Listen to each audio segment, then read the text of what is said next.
So hello guys, welcome back to your YouTube channel your engineering friend. My name is Shivam और आज मैं आपके EEC के lecture number 16 को लेके आया हूँ, जो कि आज के इस लेक्चर में हम यूनिट नंबर 4 को स्टार्ट करने वाले हैं। इससे पहले के लेक्चर्स में हमने यूनिट नंबर 3 को कवर किया था, जिसमें जितने भी आप लोगों को यूनिट नंबर 3 में टॉपिक्स थे उन सभी टॉपिक्स को हमने वन बाय वन करके सभी को समझा था। उसके बाद जो आज के इस लेक्चर में हम जो टॉपिक पढ़ने वाले हैं वो आपके यूनिट नंबर 4 पे बेस्ड होने वाला है। लाइक आपका यूनिट नंबर 4 है ट्रांसफॉर्मर्स एंड डीसी मोटर्स। तो ट्रांसफॉर्मर के बारे में इस चैप्टर में हम जानने वाले हैं कि ट्रांसफॉर्मर एक्चुअल में है क्या, देन डीसी मोटर एक्चुअल में क्या होता है। तो इन सब के रिलेटेड जितने भी टॉपिक्स हैं आपको इस यूनिट में हम हर एक टॉपिक को वन बाय वन कवर करेंगे कि एक्चुअल में ट्रांसफॉर्मर किस तरह से वर्क करता है और कौन सा सप्लाई हमें ट्रांसफॉर्म करके देता है। ओके, सो यूनिट नंबर 4 में जो स्टार्टिंग के टॉपिक्स हैं आपके, वो टॉपिक्स हैं ट्रांसफॉर्मर, देन उसके working principle, then EMF equation, then voltage ratio, current ratio, transformation ratio, losses. तो ये कुछ स्टार्टिंग के टॉपिक्स हैं आपके ट्रांसफॉर्मर के। तो आज के इस लेक्चर में हम इन सब टॉपिक्स को कवर करने वाले हैं, वन बाय वन देखने वाले हैं कि ट्रांसफार्मर किस तरह से वर्क कर रहा है। ट्रांसफार्मर का जो वर्किंग प्रिंसिपल है, मींस ट्रांसफार्मर किस तरह से आपके करंट या वोल्टेज के साथ कुछ भी ट्रांसफॉर्मेशन परफॉर्म कर रहा है। ओके, देन हम उसका ईएमएफ इक्वेशन जानेंगे कि एक्चुअल में ट्रांसफार्मर का ईएमएफ जो इंड्यूस हो रहा है उसका इक्वेशन क्या है। ओके, सो इस वीडियो को स्टार्ट करने से पहले मैं आप लोगों को एक इन्फॉर्मेशन देना चाहता हूं। जैसा कि आप लोगों को मालूम है, यूईएफ की टीम सेकेंड ईयर और थर्ड ईयर एमएसबीटी डिप्लोमा के स्टूडेंट्स के लिए डिफरेंट कोर्सेज लॉन्च कर रहे हैं, जिस कोर्सेज में आप लोगों को लाइव लेक्चर्स में जितने भी सब्जेक्ट हैं आपके डिप्लोमा में, हर एक सब्जेक्ट के रिलेटेड आपको लाइव लेक्चर्स प्रोवाइड किए जाएंगे, आपको क्वेश्चन बैंक दिया जाएगा, असाइनमेंट्स प्रोवाइड किए जाएंगे, प्रीवियस ईयर क्वेश्चन मींस एक कंप्लीट मटेरियल आप लोगों को प्रोवाइड किया जाएगा, जिससे कि आप आसानी से अपने एग्जाम की प्रिपरेशन कर सकते हो। अगर आप चाहते हो कि आप डिप्लोमा के बाद 90 प्लस स्कोर करके एक अच्छा इंजीनियरिंग कॉलेज को चूज करो, तो आप इस कोर्स में जरूर इनरोल करो, जिससे कि आपको एक बेटर वे मिलेगा कि किस तरह से आपको एक अच्छे इंजीनियरिंग कॉलेज में जाने के लिए 90 प्लस स्कोर करके आप उन कॉलेजेस में अपना सिलेक्शन पा सकते हो। तो इन कोर्सेज में इनरोल होने के लिए इस चैनल के डिस्क्रिप्शन में आपको एक गूगल फॉर्म का लिंक मिलेगा। उस गूगल फॉर्म के लिंक पे जाके आप अपनी सारी डिटेल्स फिल करो, जिससे कि यूएफ की टीम आपके साथ कांटेक्ट करके जितने भी इंफॉर्मेशन होंगी इस कोर्स से रिलेटेड सभी इंफॉर्मेशन आप तक पहुंचा देगी। ओके, चलिए स्टार्ट करते हैं आज के इस वीडियो को, जिसमें हम यूनिट नंबर 4 के जो टॉपिक्स पढ़ने वाले हैं। सो स्टार्ट करते हैं आप आज के फर्स्ट टॉपिक से, जो है आपका ट्रांसफॉर्मर। तो ट्रांसफॉर्मर क्या है एक्चुअल में, ये पहले हम समझ लेते हैं, देन ट्रांसफॉर्मर के टाइप्स देखते हैं। तो ट्रांसफॉर्मर एक्चुअल नाम क्या है इसका, ट्रांसफॉर्मर मींस नाम से क्या मालूम चल रहा है कि ट्रांसफॉर्म कर रहा है ये किसी चीज को। तो आप लोगों को मालूम है कि कोई भी चीज ट्रांसफॉर्म करना मींस उसमें कुछ भी चेंजेस परफॉर्म करना। ओके, मींस कुछ भी, या चेंजेस वो कम हो सकता है या ज्यादा हो सकता है, मींस कुछ भी चेंजेस उसे हम ट्रांसफॉर्मेशन करते हैं।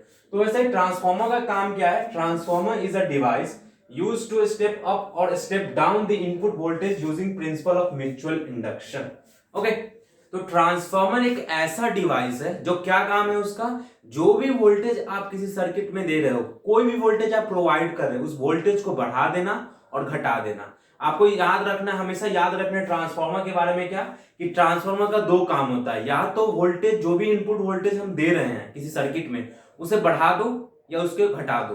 मींस दो ही काम है इस इनपुट वोल्टेज को, या तो अप कर दो, स्टेप अप जिसे हम बढ़ाना बोलते हैं, स्टेप डाउन जिसका मतलब क्या होता है, घटा देना। मींस अगर हमने एक इनपुट वोल्टेज दिया किसी ट्रांसफार्मर को, ये आपका ट्रांसफार्मर है। ओके, तो इस ट्रांसफार्मर को अगर आपने कोई भी इनपुट वोल्टेज दिया, तो ये ट्रांसफार्मर का काम क्या होगा, इस इनपुट वोल्टेज को आपको बढ़ा देगा नहीं तो घटा देगा। क्यों, आउटपुट के लिए। अगर आउटपुट में मुझे कम वोल्टेज चाहिए तो ये क्या कर देगा, अगर मुझे आउटपुट में यहाँ पे मैंने 230 वोल्ट दिया, ओके, अगर मुझे यहाँ पे 200 वोल्ट चाहिए तो मैं क्या, मुझे 30 वोल्ट को कम करना है। ओके, तो हम क्या कर सकते हैं, ट्रांसफार्मर को यहाँ यूज कर सकते हैं, जिसकी हेल्प से हमने क्या किया, इस 230 वोल्ट को स्टेप डाउन किया। मींस क्या, इसके वोल्टेज को हमने घटा के कहां तक कर दिया, 200 वोल्ट के पास हमने कर दिया इसके वोल्टेज को घटा के। वैसे ही अगर सपोज मान लो यहाँ पे 230, यहाँ पे हमने 230 वोल्ट प्रोवाइड किया, 220 वोल्ट। ओके, अगर मुझे यहाँ पे 230 वोल्ट चाहिए, यहाँ पे हमारा एक्चुअल में 210 वोल्ट है। ओके, यहाँ पे मुझे 230 वोल्ट चाहिए, मींस 20 वोल्ट मुझे ज्यादा चाहिए, तो मैं क्या करूंगा, अब मैं इस ट्रांसफार्मर को क्या करूंगा, स्टेप अप कर दूंगा, मींस इस ट्रांसफार्मर को मैं चेंज करके स्टेप अप ट्रांसफार्मर में कन्वर्ट कर दूंगा। ओके, तो ट्रांसफार्मर का बेसिक काम क्या है, किसी भी वोल्टेज को आपको बढ़ा देना इसी या उस वोल्टेज को घटा देना, ये हमारा ट्रांसफार्मर का एक्चुअल वर्क होता है। ओके, तो ट्रांसफार्मर हमारे दो तरीके के ट्रांसफार्मर होते हैं, स्टेप अप ट्रांसफार्मर और स्टेप डाउन ट्रांसफार्मर। तो स्टेप अप और स्टेप डाउन क्या है, मींस एक ऐसा ट्रांसफार्मर जो कि आपके इनपुट वोल्टेज को बढ़ा के आउटपुट तक पहुंचाए, उसे हम स्टेप अप ट्रांसफार्मर बोलते हैं। और एक ऐसा ट्रांसफार्मर जो कि आपके इनपुट वोल्टेज को घटा के आपके आउटपुट वोल्टेज तक पहुंचाए, उसे हम स्टेप डाउन ट्रांसफार्मर बोलते हैं। ओके, तो सबसे पहले हम ये जानते हैं कि इस ट्रांसफार्मर में एक्चुअल में है क्या, ये कैसे वर्क कर रही है यहाँ पे। ओके, तो ट्रांसफार्मर आप देख पा रहे हो इस फिगर में क्या हो रहा है, हमारे पास दो कॉइल्स अवेलेबल हैं। तो ये हमारा फर्स्ट कॉइल है प्राइमरी कॉइल, ये हमारा सेकंड कॉइल है सेकेंडरी कॉइल। तो आपको हमेशा याद रखना है कि किसी भी ट्रांसफार्मर में हमारे पास दो तरीके के कॉइल होते हैं, एक हमारे पास प्राइमरी कॉइल होता है, एक हमारा सेकेंडरी कॉइल होता है। ओके, तो यहाँ प्राइमरी का कॉइल और सेकेंडरी कॉइल का काम क्या है एक्चुअल में, तो यहाँ क्या होता है, ये दोनों कॉइल जो है आपस में, प्राइमरी का कॉइल किस लिए यूज होता है, इनपुट वोल्टेज को एक्सेप्ट करने के लिए। ओके, और ये जो सेकेंडरी कॉइल है उसका काम क्या है, आउटपुट वोल्टेज को प्रोवाइड करने के लिए। बट आप देख पा रहे हो कि ये हमारा प्राइमरी और सेकेंडरी कॉइल के बीच में कोई भी इंटर कनेक्शन नहीं है, मींस इन दोनों के बीच किसी भी तरह प्रकार का कोई कनेक्शन नहीं, किसी भी टाइप का कोई भी कनेक्शन, यहाँ इलेक्ट्रिकल कनेक्शन नहीं है। बट ये कैसे वर्क कर रहे हैं, मींस ये इनपुट वोल्टेज जो यहाँ पे है वो किस तरह से यहाँ पे पहुंच रही है, क्योंकि यहाँ पे कोई कनेक्शन तो हमें नहीं दिख रहा है। तो इसका कारण क्या है, म्यूचुअल इंडक्शन। जैसा कि आप लोगों को मालूम है कि अगर हमारे पास एक कॉइल, सपोज हमारे पास एक कॉइल है यहाँ पे, ओके, हमारे पास एक दूसरा कॉइल है, तो हमने पढ़ा था क्या कि जब इस कॉइल कोई मैग्नेटिक फील्ड को जनरेट करेगी, अगर इसने कोई भी मैग्नेटिक फील्ड को जनरेट किया, तो उस मैग्नेटिक फील्ड की वजह से क्या होगा, ये फ्लक्स किसको इंटरेक्ट करेगा, ये सेकंड कॉइल को। ये आपका कॉइल 1 है, ये आपका कॉइल 2 है, तो इसकी वजह से क्या होगा, ये सेकंड कॉइल के साथ जब इंटरलिंक करेगा तो यहाँ पे हमारा ईएमएफ इंड्यूस होगा। ओके, तो हमारा क्या होगा, ईएमएफ इंड्यूस होगा, इलेक्ट्रोमोटिव फोर्स। तो यहाँ हमारा इस फ्लक्स के कारण ईएमएफ जनरेट हो रहा है। तो वही सेम प्रोसीजर यहाँ पे होता है कि ट्रांसफार्मर में हमारा जो भी करंट मींस ईएमएफ इंड्यूस हो रहा है वो म्यूचुअल इंडक्शन की वजह से हो रहा है। ओके, तो यहाँ पे क्या होगा, इसका एक्चुअल में वर्क किस तरह से होगा, यहाँ पे हम एक इनपुट वोल्टेज देंगे, एसी वोल्टेज हमने यहाँ प्रोवाइड किया, तो इस कॉइल के पास जाएगा। ओके, इस कॉइल का क्या होगा, जब भी करंट इस कॉइल में या इनपुट वोल्टेज इस कॉइल में मूव करेगा तो क्या होगा, फ्लक्स जनरेट होगा। फ्लक्स जनरेट होने के कारण क्या होगा, मैग्नेटिक फील्ड बढ़ेगा उसका। तो मैग्नेटिक फील्ड ये जो आपको दिख रहा है, ये क्या हुआ, फ्लक्स इसका यहाँ जाके इसके मैग्नेटिक फील्ड के कारण ये फ्लक्स जनरेट हुआ, और इस कॉइल जो प्राइमरी कॉइल का जो फ्लक्स है वो क्या करेगा, सेकेंडरी कॉइल के में जाके इंटरलिंक करेगा, सेकेंडरी कॉइल को टच करेगा। ओके, तो सेकेंडरी कॉइल में जैसे ही उस फ्लक्स ने टच किया, मींस सेकेंडरी कॉइल के पास जैसे ही जाके उस फ्लक्स ने कुछ भी इंटरलिंक मींस कुछ भी ऑपरेशन परफॉर्म किया, मींस जैसे ही उस वो आके इस फ्लक्स के इस सेकेंडरी कॉइल के पास आके जब वो टच हुआ तो क्या हुआ, ये सेकेंडरी कॉइल में हमारा ईएमएफ इंड्यूस हुआ, ईएमएफ इंड्यूस हुआ। ओके, इसी को हम क्या, और ये ईएमएफ क्या हुआ, ये ईएमएफ हमें एक्चुअल वोल्टेज में प्रोवाइड कर दिया, जो भी लोड हमारे पास है वहां पे हमने प्रोवाइड कर दिया। तो ये एक एक्चुअल वर्क है कि कैसे आपका ट्रांसफार्मर वर्क करता है। मींस क्या कि आपने एक इनपुट वोल्टेज दिया, वो इनपुट वोल्टेज की वजह से क्या उस कॉइल में हमारे फ्लक्स जनरेट हुई, उस फ्लक्स ने क्या किया, इसके साथ इंटरलिंक किया, किसके साथ, हमारे सेकेंडरी कॉइल के साथ, और सेकेंडरी कॉइल में हमारा ईएमएफ इंड्यूस हो गया, ये हमारा यहाँ पे ईएमएफ इंड्यूस हो गया, जिसके कारण हमें एक्चुअल में वोल्टेज मिल पाए। ओके, तो यहाँ पे स्टेप डाउन स्टेप मींस क्या, अगर आपको मैं बोलूं कि अगर आपको एक स्टेप अप ट्रांसफार्मर को डिजाइन करना है, मींस आपको एक स्टेप अप ट्रांसफार्मर को बनाना है, तो आप क्या करोगे, तो उसके लिए क्या है आपके पास पी कॉइल और एस कॉइल, मतलब प्राइमरी कॉइल और सेकेंडरी कॉइल।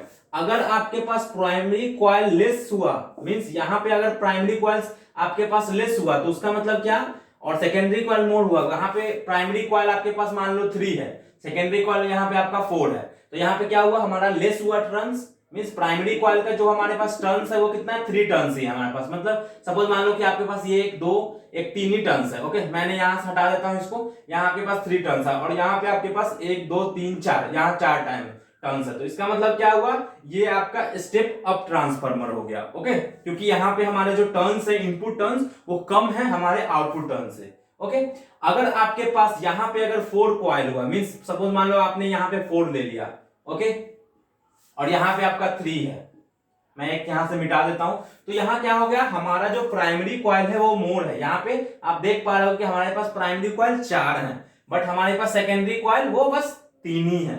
तो इसका मतलब क्या हो गया, वो स्टेप डाउन ट्रांसफार्मर हो गया। ओके, तो ये हम जब भी हमें बताया जाए, मींस क्वेश्चन में बोला जाए कि हमें स्टेप अप ट्रांसफार्मर को डिजाइन करना है, स्टेप डाउन ट्रांसफार्मर को डिजाइन करना है, तो हमें हमेशा ध्यान देना है इन 2 चीजों पे, जो कि है हमारा प्राइमरी कॉइल और सेकेंडरी कॉइल। जब भी हमें वोल्टेज को इंक्रीज करना है, मींस स्टेप अप करना है, तो हम क्या करेंगे, स्टेप अप ट्रांसफार्मर को डिजाइन करेंगे। तो स्टेप अप ट्रांसफार्मर को डिजाइन करने के लिए हमें क्या करना होगा, हमें पी कॉइल्स के टर्न्स को लेस करना होगा और सेकेंडरी कॉइल के जो टर्न्स हैं उन्हें इंक्रीज करना होगा। तो इस तरह से हम स्टेप अप ट्रांसफार्मर को डिजाइन कर सकते हैं। वैसे ही सेम अगर आपको बोला जाए कि आपको स्टेप डाउन ट्रांसफार्मर को यूज करना है, तो उस तरीके से आप पी कॉइल और एस कॉइल को ज्यादा और कम करके आसानी से किसी भी प्रकार के ट्रांसफार्मर को डिजाइन कर सकते हैं। ट्रांसफार्मर आपने जो कि हमारे गांव के तरफ के साइड होते हैं, जहां पे हमने ट्रांसफार्मर को देखा है, जहां पे क्या होता है कि जो भी हमारे इलेक्ट्रिसिटी प्रोवाइड की जाती है घरों में, वो इलेक्ट्रिसिटी हमारे ट्रांसफार्मर के थ्रू जाती है। क्योंकि वो ट्रांसफार्मर क्या करता है, जो भी हाई वोल्टेज आ रहा है उस हाई वोल्टेज को कम करके हमारे घर तक पहुंचाती है, जिसकी वजह से हमारा किसी भी प्रकार का कोई भी शॉर्टेज नहीं होता है घर में। ओके, तो ये एक्चुअल वर्किंग था ट्रांसफार्मर का, कि ट्रांसफार्मर किस तरह से एक्चुअल में वर्क कर रहा है। ओके, देन हम कुछ इंपॉर्टेंट पॉइंट्स देख लेते हैं जो कि ट्रांसफार्मर से रिलेटेड है। वो है आपका वोल्टेज रेशियो। जब भी आपको पूछ लिया जाए एग्जाम में या कहीं पे भी कि ट्रांसफार्मर का वोल्टेज रेशियो क्या होता है, तो आपको हमेशा याद रखना है E1/E2 मींस क्या, EMF induced, first EMF induced जो होगा वहां पे और यहाँ पे, मींस दोनों का EMF equal to voltage 1 voltage 2, means इसका वोल्टेज प्लस इसका वोल्टेज डिवाइडेड बाय इसका वोल्टेज। उसके बाद N1 N2 means n number of turns of primary coil और n number of turns of secondary coils. Means यहाँ पे क्या हुआ, E का मतलब हो गया हमारा EMF induced in first coil, E2 का मतलब हो गया EMF induced in second coil, then V1 का मतलब हो गया voltage in first coil, then ये V2 का मतलब हो गया voltage in secondary coil. Okay, वैसे ही N1 N2 का मतलब क्या हो गया, number of turns in primary coil, number of turns in secondary coil. तो ये आपका वोल्टेज का रेशियो हो गया। ओके, तो वैसे ही आपका करंट का रेशियो क्या होगा, V2/V1, I1/I2, N2/N1। मतलब यहाँ पे वोल्टेज, ये आपका करंट है, दोनों कॉइल में करंट है आपका, दोनों कॉइल में आपका वोल्टेज है और दोनों कॉइल में आपका नंबर ऑफ टर्न्स है।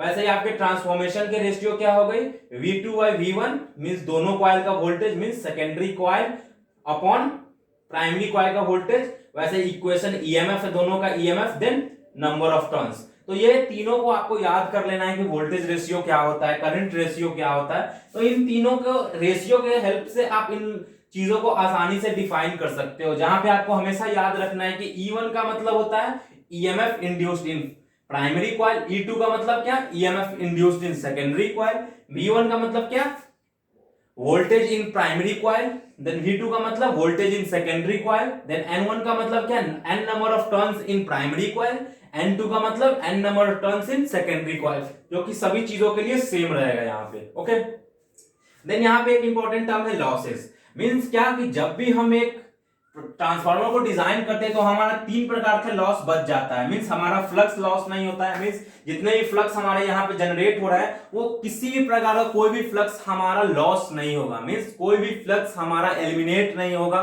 कोई भी फ्लक्स हमारा रिमूव नहीं होने वाला है। मींस एक्चुअल में जितना भी फ्लक्स यहाँ जनरेट हो रहा है वो सभी फ्लक्स यहाँ पे आके पहुंच रही है। ओके, वैसे ही कॉइल लॉसेस मींस जितने नंबर ऑफ कॉइल्स हम यहाँ पे यूज कर रहे हैं दोनों में, प्राइमरी कॉइल और सेकेंडरी कॉइल में, वो दोनों कॉइल मींस सभी कॉइल्स आपस में यूज हो रहे हैं। कोई भी कॉइल ऐसा नहीं है जो कि यूजलेस है। ओके, तो आपको हमेशा याद रखना है कि कॉइल लॉस हमारा बच जाता है, फ्लक्स लॉस हमारा बच जाता है और हिस्टेरिसिस लॉस आपका बच जाता है। तो 3 प्रकार के लॉस थे जो आपके ट्रांसफार्मर में बच जाते हैं। और एक लास्ट इंपॉर्टेंट पॉइंट है आपका ईएमएफ इक्वेशन, कि ट्रांसफार्मर का ईएमएफ इक्वेशन क्या होता है। तो आपको इस फार्मूला को हमेशा याद रखना है कि ट्रांसफार्मर का ईएमएफ इक्वेशन क्या होता है, 4.44 frequency and number of turns, then यहां पे मैक्सिमम फ्लक्स। तो आपको इसको याद रखना है हमेशा, जब भी आपको ट्रांसफॉर्मेशन रेशियो पूछा जाए ट्रांसफार्मर का, तो आपको वहां पे लिखना है 4.44 frequency, N means number of turns, then यहां पे फ्लक्स है, मैक्सिमम फ्लक्स, कितना मैक्सिमम फ्लक्स यहां पे जनरेट हो रहा है। ओके, तो ये आपके ईएमएफ के इक्वेशन है, देन ये आपके टाइप्स है ट्रांसफार्मर के। और एक इंपॉर्टेंट पॉइंट यहां पे बच गया, जो कि है आपका इस ट्रांसफार्मर में यहां पे क्या होता है एक्चुअल में। तो यहां पे आपके पास होता है soft iron core laminates, means ये सॉफ्ट आयरन कोर लेमिनेट्स क्या होते हैं, बेसिकली ये पत्ती होती है, छोटी छोटी पत्ती होती है जो कि आयरन की बनी होती है। मींस इस प्रकार की आयरन को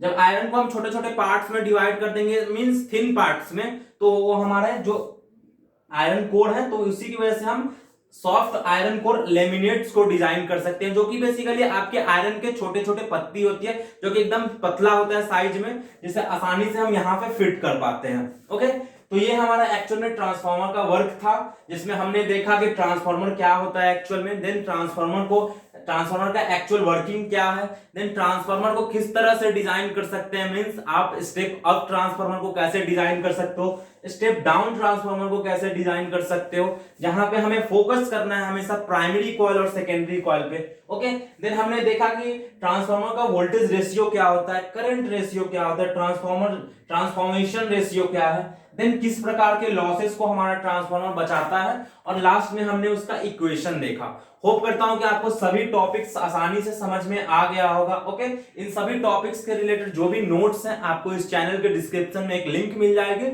उस लिंक पे जाके आप व्हाट्सएप ग्रुप को ज्वाइन कर सकते हो, जहां पे हर एक नोट्स आपको टाइम टू टाइम प्रोवाइड किए जाएंगे, और भी मटेरियल्स जो कि आपके एग्जाम के लिए रिक्वायर्ड होगी, सभी मटेरियल्स आपको पहुंचा दिए जाएंगे उस ग्रुप के थ्रू, जिससे कि आप अपने एग्जाम के लिए एक अच्छे तरीके से तैयारी कर सकते हो। ओके, ये नोट्स हमारे योर इंजीनियरिंग फ्रेंड के वेबसाइट पे भी अवेलेबल, वहां भी जाके आप इन सभी नोट्स को डाउनलोड कर सकते हो। मे बी कुछ इश्यूज की वजह से आपको नोट्स वेबसाइट से डाउनलोड ना हो, तो आप व्हाट्सएप ग्रुप को जरूर ज्वाइन करो। अगर आप व्हाट्सएप ग्रुप को ज्वाइन करते हो, तो आपको हर एक नोट्स टाइम टू टाइम आपको वहां पे प्रोवाइड कर दिया जाएगा। ओके, और इस वीडियो को एंड करने से पहले मेरा एक रिक्वेस्ट है आप सभी लोगों से, अगर आपने हमारे चैनल को अभी तक सब्सक्राइब नहीं किया, तो अभी जाके हमारे चैनल को सब्सक्राइब करें और बेल आइकन को जरूर प्रेस करें, जिससे कि जो भी लेक्चर्स आगे अपकमिंग लेक्चर्स आपके आए, वो सभी आप तक सबसे पहले पहुंच सके। Okay, then thank you for watching this lecture, bye, take care.